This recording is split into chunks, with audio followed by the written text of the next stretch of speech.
Eh bien, très chers amis, bonsoir à toutes et à toutes. C'est un plaisir pour moi de vous retrouver pour un moment ensemble de réflexion sur une série de cours qui ce soir est marquée par ce premier cours qui va nous définir quelques points de l'éducation.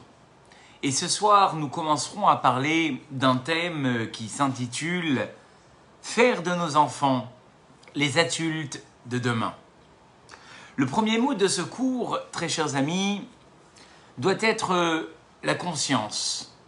Effectivement, chaque parent devrait savoir prendre conscience que les enfants qui vivent aujourd'hui dans le plus bas âge avec eux, eh bien, sont peut-être, et cela s'en rend compte, en train de devenir les adultes de demain. Car effectivement, la période de l'enfance que nos enfants vivent est le critère qui majoritairement déterminera plus tard leur vie d'adulte. Et c'est peut-être cette prise de conscience que nous allons essayer ce soir de développer. Vous savez, il y a une histoire qui est très connue du Rav Kahneman, qui après la Deuxième Guerre mondiale est parti chercher des enfants qui éventuellement se seraient cachés dans des couvents. Et un jour, il rentre dans un couvent et il demande à parler au prêtre de ce couvent pour savoir est-ce que des juifs s'étaient éventuellement cachés dans ce couvent. Pouvait-il les récupérer? Et le prêtre lui fait savoir que non, il n'y a pas de juifs ici qui se sont cachés. Et le Rav Kahneman a quand même une demande auprès des dirigeants de ce couvent. Il demande à se mettre dans la cour et de lire un verset, simplement. Et cette demande lui est accordée. Et voilà que le Rav Kahneman se met tout d'un coup à évoquer de toutes ses forces Shema Israël, Hachem Elokeinu, Hachem Echad. Et à ce moment-là, on a des enfants qui sortent un petit peu de toutes les fenêtres et qui commencent à dire « Papa, maman, c'est toi !» Cette histoire qui est tellement connue nous montre, très chers amis, que finalement, ce Kriyat Shema qui, avant la guerre, avait été récité dans chaque maison, avait marqué ses enfants. Et que quand bien même ils avaient dû se séparer de leur famille, ils étaient restés attachés à ce moment, à ce rituel. Que dirons-nous de toute l'enfance qu'un enfant passe avec ses parents? Bien évidemment que cette enfance a une influence toute particulière sur lui. Et donc, nous allons essayer d'expliquer ce soir comment faire pour justement adapter l'enfance de nos enfants, pour que finalement, quand ils deviendront adultes, ils sauront devenir les adultes que nous attendons. Et le premier point qu'on a déjà souvent mentionné ensemble, eh bien, si je veux que mes enfants plus tard grandissent et que finalement ils gardent cette relation conviviale avec moi-même, eh bien, je dois instaurer cette convivialité et cette, je dirais, complicité depuis le plus jeune âge. Dis-moi comment est-ce que la complicité était avec tes enfants quand ils étaient jeunes, et je te dirai finalement comment est la complicité avec tes enfants quand ils sont plus adultes. Si à chaque fois que mes enfants reviennent de l'école dans le plus jeune âge et qu'ils me ramènent un petit gribouillis et que je fais une fête de ce gribouillis, eh bien j'ai habitué finalement à mes enfants à ce que leur production, leur travail, infantile qu'il soit, il me satisfait. Si je suis capable d'écouter mon enfant me raconter comment est-ce que sa maîtresse a découpé son gâteau d'anniversaire dans les plus petits détails, j'ai encore ouvert le dialogue avec mon enfant. Si je suis capable de trouver une solution à la dispute de mon bambin, qui n'a même pas 7 ans. Je m'assois avec lui. Je comprends pourquoi est-ce que il n'est pas content qu'on lui a pris son gadget dans la cour. Eh bien, finalement, si ces enfants-là, petits, on a su les écouter, eh bien, cela fera que plus tard, quand ils vont grandir, ils n'auront aucun mal à se confier à nous. Mon fils, ma fille n'aura aucun mal à se confier à moi. Parce que si sur les petits sujets infantiles, qui à la limite, des fois, me gonflaient un peu, j'ai été capable de les écouter, eh bien quand ils vont grandir, ils n'auront pas de difficulté à se confier cette fois-ci sur des sujets qui sont beaucoup plus sensibles pour lui ou pour elle. Car dès petit, finalement, cette habitude s'est instaurée. Et malheureusement, on peut aussi détruire cette relation. On peut faire en sorte que finalement cette relation n'existe pas. Si à chaque fois que mon enfant vient me voir dans la cuisine, je lui dis pas maintenant, chérie, c'est pas le moment. Tu crois que j'ai le temps moi maintenant pour toi? J'ai pas le temps. Tu vois pas que je suis au téléphone? Va dans ta chambre. Mais c'est pas possible. On ne peut jamais être tranquille. Il faut toujours qu'il y en ait un qui est dans mes pattes. Eh bien l'enfant finalement, très chers amis, enregistre un message définitif pour l'avenir, de se dire il ne faut pas parler à papa et maman car ça les dérange. Et ce message qui est tellement terrible, eh bien finalement se développe chez l'enfant et puis finalement se développe chez l'adolescent et se développe également chez l'adulte. Et on ne comprend pas pourquoi est-ce que ces enfants, quand ils auront grandi, eh bien ils n'ont finalement plus aucun contact ni aucune relation avec leurs parents. Et l'enfant, je peux vous garantir qu'il ira se confier à tout le monde, sauf finalement à ses parents qui n'ont jamais voulu l'écouter. Vous savez, une fois, il m'est arrivé de devoir échanger avec un enfant en difficulté. Et il n'était pas du même niveau de religion que moi-même. Et il a commencé à s'asseoir à côté de moi et puis il m'a dit « Écoute, tu sais, moi les religieux, de toute façon, je vous déteste. » Et puis finalement, je savais que si j'allais répondre frontalement à cette attaque finalement verbale, je n'allais rien en tirer. Donc j'ai décidé de passer sur cette attaque et on a commencé à étudier. Puis ce jeune homme a commencé à me dire, il y en a un seul que je ne déteste pas. Et là, j'ai voulu sauter sur ce bâton qui m'était finalement tendu. Et je lui ai dit, mais qui c'est ce garçon? Alors ce monsieur, il m'a dit, c'est un rabbin. Mais je vais te dire pourquoi je l'aime, ce rabbin. Parce que quand je lui parle, il sait m'écouter. Eh bien, cet adulte, ce jeune homme, a finalement révélé quelque chose d'exceptionnel. Il a montré que finalement, son mal-être était qu'il n'avait jamais été écouté. Et on raconte aussi qu'une fois, dans un centre social qui malheureusement aussi accepte, ou heureusement plutôt, accepte des enfants en difficulté, il y avait une jeune fille qui, dans le désespoir, s'était affligée des brûlures de cigarettes sur les mains. Et personne n'arrivait à rentrer en contact. Finalement, elle était dans le centre, mais personne n'arrivait à rentrer en contact avec cette jeune fille. Jusqu'à qu'une fois, un rave, qui était spécialisé justement dans l'approche avec ces jeunes filles qui avaient souffert, quand il a vu les brûlures sur sa main, il s'est mis à pleurer. Il s'est mis à pleurer, il a dit « Ma fille, combien est-ce que tu as dû souffrir pour devoir t'affliger une blessure pareille ?» Et elle aussi, elle s'est mise à pleurer. Elle s'est mise à pleurer parce qu'elle a dit « Aura, vous savez, vous êtes le premier à bien me juger vis-à-vis de ce comportement. Les gens me critiquaient. Les gens me regardaient de travers en voyant finalement les blessures que je m'étais affligé.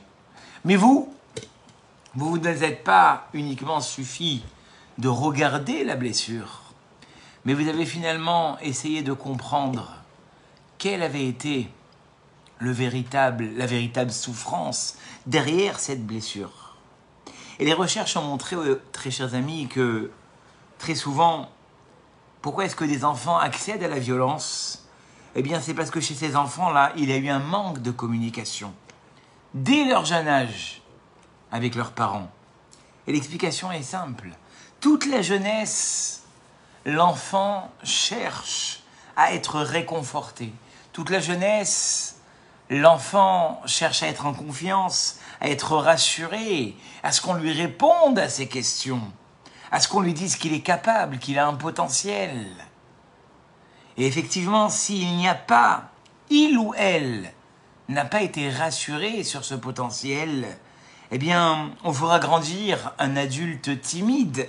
Forcément, on ne l'a jamais mis en confiance. On fera grandir un adulte peureux, parce qu'on ne l'a jamais rassuré. On fera grandir un enfant nerveux, parce qu'on n'a jamais répondu à ses questions. Un adulte peu entreprenant, et avec aucune ténacité, parce que finalement, on ne l'a jamais encouragé ni complimenté. Les années de l'enfance passent à une vitesse tellement rapide. Il y a simplement le fait de voir les photos, de voir comment est-ce que les enfants ils évoluent, qu'on n'a peut-être pas le temps de réfléchir à comment est-ce qu'on va avoir une approche avec nos enfants. Il est d'une urgence la plus totale que nos enfants finalement trouvent en nous les meilleurs des confidents. Et si je n'ai pas créé les relations adaptées, on ne pourra pas faire revenir la roue en arrière. Car nous allons voir ce soir, Bezrat Hashem, comment créer cette relation. Comment créer une relation saine, comment créer une relation équilibrée, comment créer une relation qui fera finalement nos enfants d'aujourd'hui, les adultes de demain. En premier lieu, j'aimerais ici vous raconter une anecdote du livre finalement de qui je tire ce cours, qui s'appelle le Rav Yirmiyahu Avraham. Eh bien, ce Rav Yirmiyahu Avraham est venu une fois rencontrer le Rav Wolbe quand il était en train de finalement créer ce livre. Et puis, il a voulu savoir qu'est-ce qu'il fallait mettre en premier dans le livre.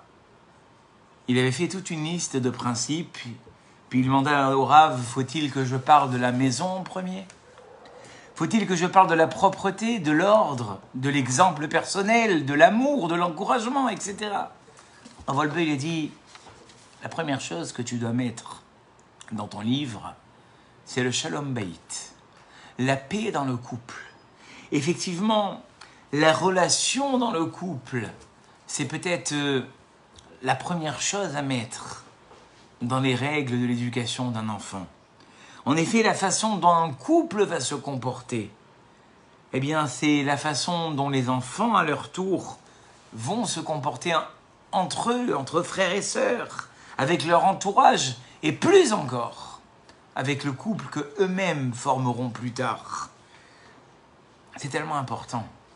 Ce premier principe, finalement, dans l'émancipation de nos enfants, c'est de voir finalement qu'est-ce qui se passe chez moi à la maison. Le soir, quand moi et mon épouse, on rentre du travail, quel spectacle on offre à nos enfants. Et vous savez, les enfants ne sont pas dupes. Il y a en eux une forte angoisse quant à savoir finalement que va-t-il se passer ce soir entre papa et maman. Vont-ils encore s'injurier? Vont-ils encore se tourner le dos, se faire la tête? Et puis ces pensées-là, anxiogènes, restent dans la tête des enfants jusqu'à même la journée entière. Et c'est peut-être des fois ce qui va les empêcher de pouvoir réussir à l'école. Parce qu'ils sont encore en train de penser aux mots que papa a dit à maman hier soir à 23h, quand papa et maman eux-mêmes pensaient que les enfants étaient endormis. Et les menaces, et les mises en garde, et les promesses de bientôt divorcer. Comment voulez-vous qu'un enfant, finalement, puisse être épanoui quand à la maison, finalement, le feu de la discorde, le feu de la dispute règne? Vous savez, un enfant, c'est une éponge. S'il a devant lui des parents qui tiennent un discours d'optimisme, ils seront optimistes. Mais s'il a des parents qui tiennent un discours de pessimisme, pessimiste, ils seront eux aussi pessimistes. Si les enfants entendent des parents qui ont un langage sale, que les parents ne s'attendent pas à ce que leurs enfants aient un langage propre. Si les enfants, finalement, voient des parents qui, au moment du stress, Dans toutes les maisons, il y a des moments de stress face aux épreuves. Ils perdent leurs pédales. Eh bien, eux aussi, les enfants reproduiront cet état d'esprit de perdre les pédales au moindre stress. Si nous sommes de nature à baisser les bras, nous éduquerons nos enfants à être défaitistes. Si nous sommes de nature à ne rien lâcher, eh bien, nous éduquerons nos enfants à nous battre. Or, il est vrai que on ne peut rectifier ces mauvaises habitudes, mais en faisant un petit peu d'effort, on peut changer. Mais le spectacle qu'on a donné à nos enfants, très chers amis, ce spectacle-là est indélébile. Comme on l'a dit tout à l'heure, les enfants, c'est des éponges. Rabbi Elisha ben Amouya, dans Masechet Brachot, dans le Maxime des Pères, disait à l'Omed Yeled, quand tu apprends à ton enfant les mains au domé, à quoi est-ce que tu ressembles quand tu apprends à ton enfant les dioktuva al-niachalash? C'est comme tu prenais une plume et un papier canson et que tu écrivais dessus. Ça ne disparaîtra jamais. On peut retrouver ça dans des archives 100 ans plus tard. La façon dont tu te comportes à la maison, ça ne disparaît jamais de tes enfants. Et plus encore, ça leur apprend finalement à être. Ça les apprend à combattre. Ça les apprend à réussir dans la vie ou finalement baisser les bras dans la vie. Tel est le spectacle que tu donnes à tes enfants. Et une deuxième règle qui est tellement importante peut-être d'apprendre à nos enfants, c'est peut-être d'apprendre à dire des fois qu'on s'est trompé. Parce que des fois, et vis-à-vis des gens qui nous entourent, on a du mal à faire marche arrière. On campe sur nos positions. Et des fois, ce n'est pas qu'avec les gens qui nous entourent, c'est avec notre propre conjoint ou notre propre conjointe. On commence à monter dans les tours, à se disputer. Et les enfants, ils voient ça. Ils voient comment est-ce que tu n'as pas été prêt à abdiquer devant ta conjointe ou devant ton conjoint. Ben, eux aussi, à l'école, dans leur relationnel, ils seront pareils. Ils auront finalement ce problème qui est récurrent, que chacun reste sur ses positions sans être prêt à mettre de l'eau dans son vin.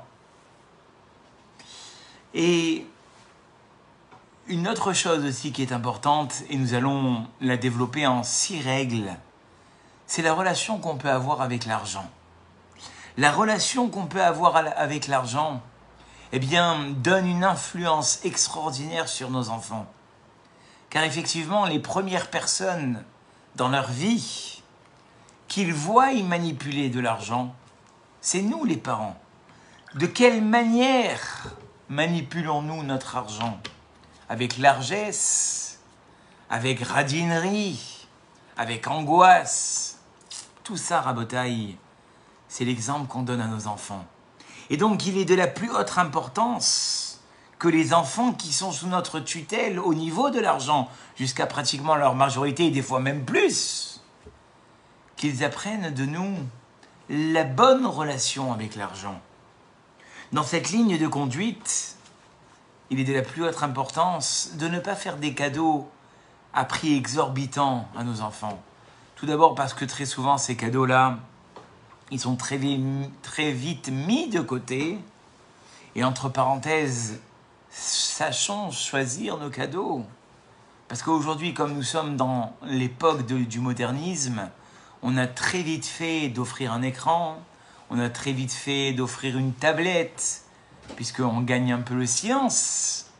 Mais on oublie aujourd'hui d'offrir des cadeaux qui vont être finalement beaucoup plus manuels. Qui penserait aujourd'hui, honnêtement, entre nous, offrir un Pulse?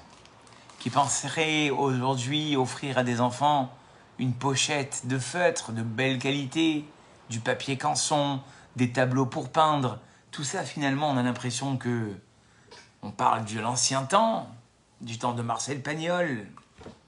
C'est vrai, on n'est plus dans cette société. Mais on ne doit jamais perdre cet état d'esprit où finalement on serait capable un soir, comme ce soir par exemple, eh bien de s'asseoir autour d'une table et de jouer au Scrabble. Ça paraît d'un autre monde, n'est-ce pas? Mais ça montre un petit peu finalement le décalage, ça montre un petit peu finalement la société dans laquelle nous ne sommes plus. Et aujourd'hui, ce matin encore, j'étais étonné de voir des gens dans la rue être capables, à l'arrêt d'un bus, de lire un livre. On a l'impression que c'est des extraterrestres. Quoi, il lit un livre dans l'arrêt de bus, il ne regarde pas son portable. Oui, ça existe encore.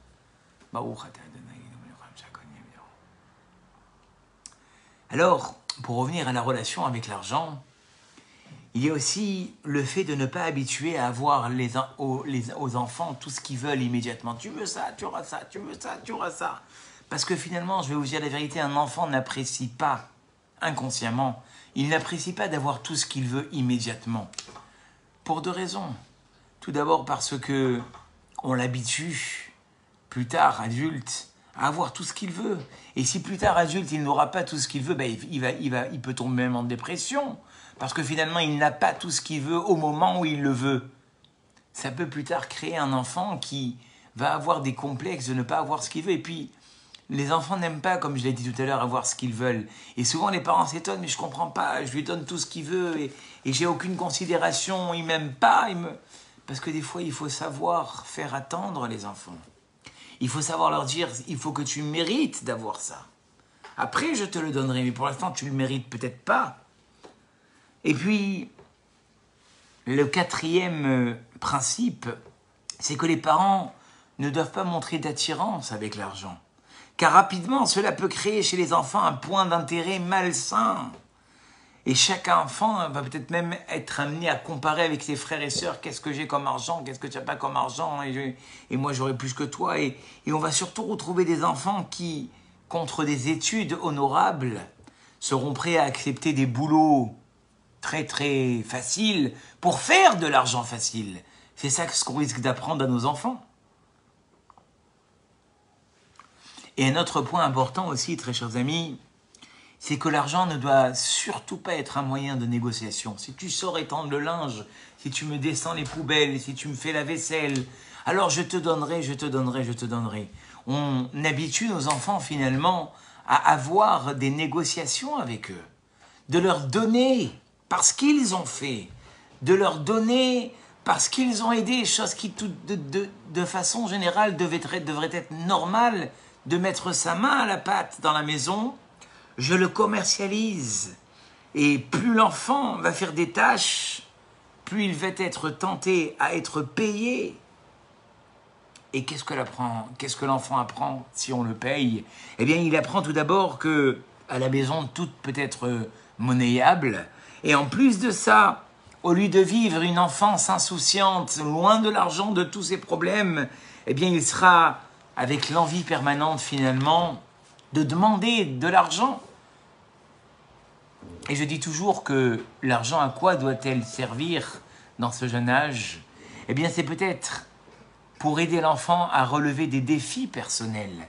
Si vous voyez qu'un enfant, un soir, qui n'est pas du tout travailleur en général, s'est enfermé dans sa chambre pour apprendre correctement son examen du lendemain, là, vous devez le récompenser.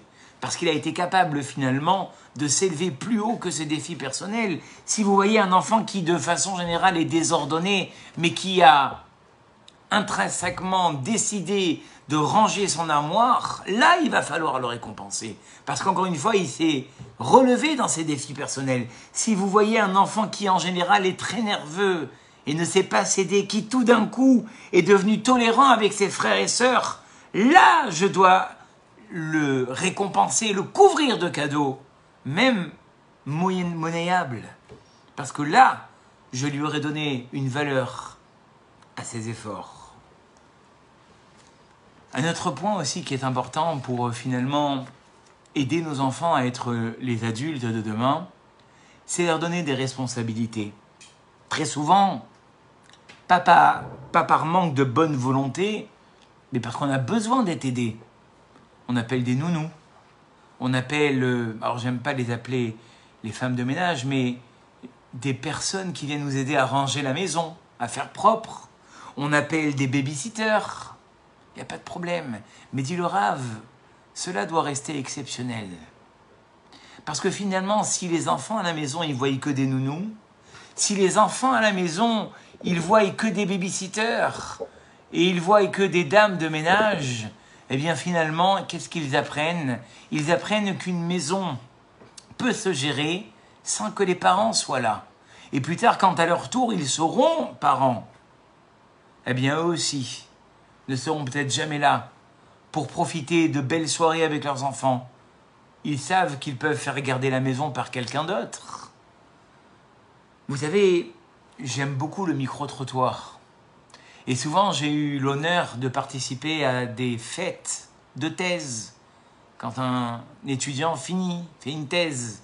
Et là, j'ai souvent demandé aux parents, qu'est-ce qui a fait que votre enfant a eu cette ambition d'aller tellement loin dans ses études? Eh bien, 2 parents m'ont répondu pratiquement la même chose. Une maman qui était biologiste de métier. Elle était prête à arrêter son travail pendant des années pour être là avec ses enfants, pour faire les devoirs. Et quand je dis faire les devoirs et je m'implique dans cela, c'est pas simplement jeter un coup d'œil, signer un cahier et dire à ton fils « Allez mon chéri, va bien travailler, hein ?» Elle dit qu'elle était là tous les soirs, c'est qu'elle faisait leurs devoirs de A à Z avec eux. Et que moralement, finalement, elle était là pour les accompagner. Et là, je m'inclus dans cette réflexion. Est-ce qu'on est là assez pour nos enfants? Sûrement pas.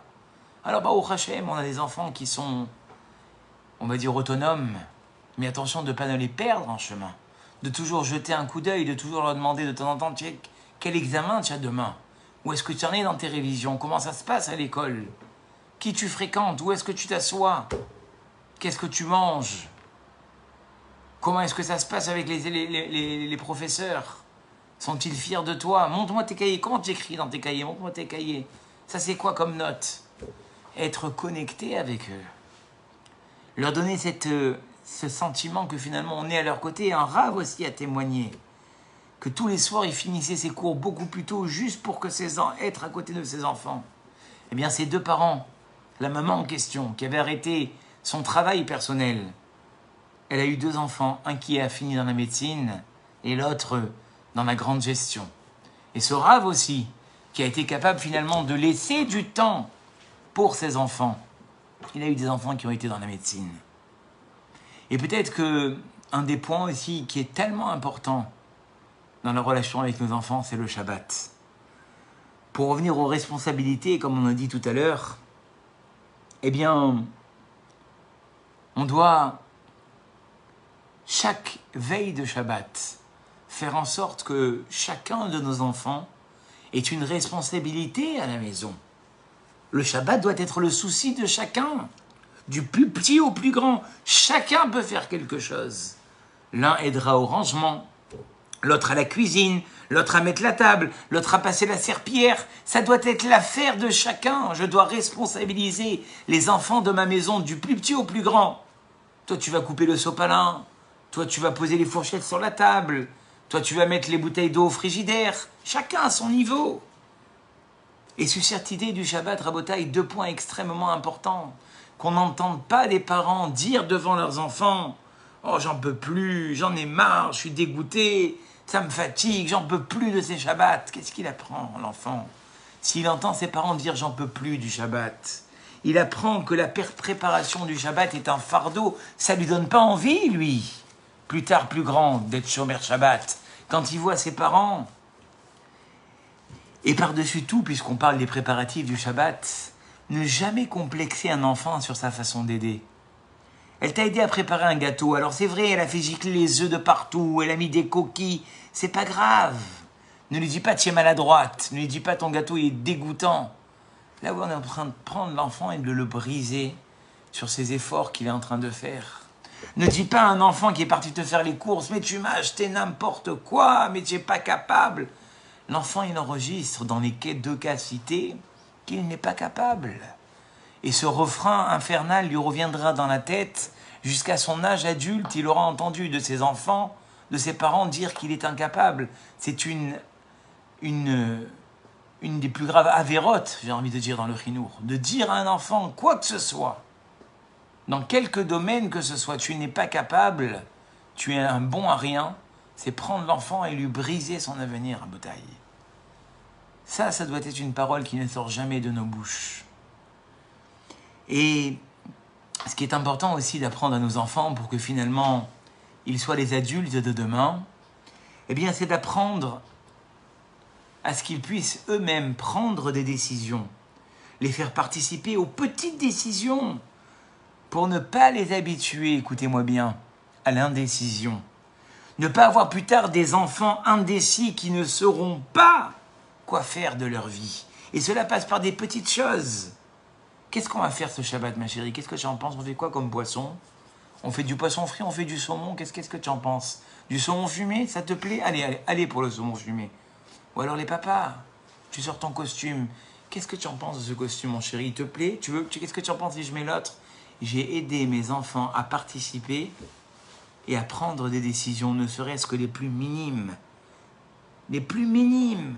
Où tu veux qu'on sorte ce dimanche? Ça te dit qu'on aille ici? Qu'est-ce que tu en penses de si on va ici? On aide nos enfants à les rendre responsables. Et ils doivent avoir au même titre une tâche dans la maison. Quelque chose pour lequel eux-mêmes vont s'investir dans la maison chaque semaine et chaque jour de la semaine. Ils ont une tâche dans la maison. Que ce soit d'éteindre les lumières de toute la maison, de fermer les volets, de mettre des bouteilles au frigidaire, de faire que ce petit coin de la table ou de la salle sera propre grâce à lui, que ce soit rangé, qu'il prenne ses affaires de ne pas tout donner à la femme de ménage, qu'il prenne ses affaires, que ce soit lui qui les range dans son armoire, que son armoire, il en soit responsable. J'ai donné la possibilité à mon enfant, dans des petites tâches, d'être responsable. Et ce qui est important, c'est veiller à ce que l'enfant réussisse dans cette tâche, qu'il voie qu'il est capable, que cette tâche lui reste agréable. Et surtout, comme on a dit tout à l'heure, ne jamais dire à un enfant « tu fais n'importe quoi, je vais tout refaire ». Au même titre qu'un adulte ne supporterait pas qu'on ne mette pas en valeur son travail. Eh bien, un enfant ne supporte pas qu'on ne mette pas en valeur ses efforts. Et entretenir finalement cette relation douce et pas rigide. Les enfants qui grandissent, on a souvent l'impression que quand ils ont grandi, il va falloir maintenant instaurer des règles beaucoup plus dures pour être finalement face à face, un adulte face à un adulte. Or, c'est une erreur. Plus l'enfant grandit, très chers amis, plus, j'ai envie de dire, la sévérité doit diminuer. Cet enfant qui hier était géré par mes ordres, mes désirs et mes volontés, doit devenir cet enfant avec qui je vais avoir la plus grande complicité. Et plus je vais être dur avec lui, plus finalement, comme on a dit au tout début du cours, il se referme sur lui-même. Et surtout, qu'on n'entende pas entendre qu'on dénigre leurs envies. Il n'a pas envie de manger ça, mais qu'il se débrouille, qu'il aille dormir sans manger. Qu'est-ce que ça te coûte de lui faire le plat qu'il aime? Il aime les œufs à la coque, fais-lui des œufs à la coque. Ouais, mais j'ai fait un couscous, vous savez que c'est... Et lui, il veut des œufs à la coque, c'est pas grave. Tu lui as montré que finalement, son avis était important. Tu lui as montré que finalement, tu savais lui faire plaisir. Tu lui as montré qu'il y avait quelqu'un qui était capable de l'écouter. Et puisqu'on parle de nourriture, ne t'attends pas à ce que tes enfants mangent équilibré si toute la journée, c'est chips, pizza, falafel. Mais mon petit, pourquoi tu manges pas des tomates? Mais regarde comment tu manges, on dirait un fast-food chez toi à la maison. Finalement, c'est toi qui vas donner le thème et le rythme d'une nourriture équilibrée. Et de même qu'au niveau de la motivation, tout à l'heure on a dit, c'est à nous finalement de les encourager pour qu'ils soient motivés. Il faut qu'il y ait une ambiance de motivation. Si le soir quand tu rentres à la maison, tu vas te mettre devant Hanouna dès qu'il est 18h30, tu ne peux pas espérer de tes enfants qu'ils aillent travailler. Ils voient une baudruche qui le soir se met sous la couette et va s'endormir. Quel exemple tu veux donner à tes enfants? S'ils ne voient pas quelqu'un qui bosse, s'ils ne voient pas quelqu'un qui a envie d'avancer. Ça, c'est l'exemple qui finalement doit être donné à nos enfants pour que finalement demain ce soit les adultes qu'on avait vraiment envie de voir. Et peut-être que le point par lequel nous pourrons terminer ce soir cette intervention, c'est de leur montrer la valeur du temps. Il est de la plus haute importance qu'à l'intérieur de la maison, il y ait un ordre d'heure, que les devoirs ne soient pas faits à n'importe quelle heure, que le coucher ne soit pas fait à n'importe quelle heure, que les repas ne soient pas faits à n'importe quelle heure, qu'il y ait finalement un enfant qui puissent se réguler à travers des heures normales. Aujourd'hui, on a des enfants qu'on se moque d'eux parce qu'ils vont dormir à 20h. Tiens, un petit bébé, toi tu dors à 20h. C'est pas un petit bébé. C'est un enfant qui finalement est régularisé dans des heures normales de coucher. Eh bien, le temps, dira le Rav Avraham, de qui je tire ce cours, pour nous, il doit nous servir. Et que, pas que nous serons servis par le temps. Le temps doit nous aider, il ne doit pas jouer contre notre faveur. Un enfant qui sait gérer son temps, très chers amis, c'est un enfant qui finalement ne sera jamais pris de court pour ses devoirs. Et si déjà on parle de gérance, combien c'est important qu'un enfant sache aussi gérer l'ordre dans sa chambre. Vous savez, il y a un rave une fois, il était venu voir son fils, et on lui a appris que son fils n'était pas là. Il dit, c'est pas grave, montrez-moi sa chambre. Et quand il a vu que sa chambre était ordonnée, il a dit, si c'est ordonné dans ses affaires, c'est ordonné également à l'intérieur. Voilà, très chers amis, quelques paroles qui nous donnent des points de réflexion. C'est un cours qu'on pourrait étendre sur 1 heure, 1 heure et demie, mais j'ai voulu ce soir finalement donner l'impulsion de la réflexion sur la façon dont nous nous comportons avec nos enfants, dans l'espérance que plus tard, ils soient les adultes que nous avons envie qu'ils soient. N'attendons pas ce jour-là. Prenons-nous dès le plus jeune âge, à travers ce que nous avons dit tout à l'heure, la confiance qu'on leur donnera, à travers la paix dans notre couple, le relationnel que nous avons avec notre femme. C'est ça qui va montrer aux enfants comment se comporter, à travers le fait de savoir être tolérant vis-à-vis des gens qui nous entourent, à travers leur façon de voir l'argent, à travers leur façon d'aider à la maison, d'avoir des responsabilités.